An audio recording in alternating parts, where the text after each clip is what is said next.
they felt very liberating. And I love that you all were able to feel that, because that was my intention for today. Release versions of me that are not a part of my next version of liberation.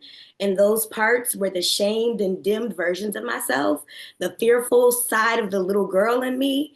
And that was the most, each time I did the ritual, it felt powerful. That felt so liberating. And thank you so much to all three of you for holding space and speaking to me about what you saw as well.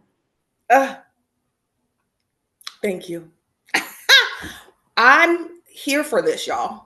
I'm here for it, and I'm grateful to my ancestors for allowing me to come to Earth and do this assignment. I believe we are complete for today. I'm very excited. I will share this recording once it uploads. Let's meet back here next week as well. And then some of you I will see later this month. All right, y'all. Thank you so much. Until next time. Bye. Thank y'all.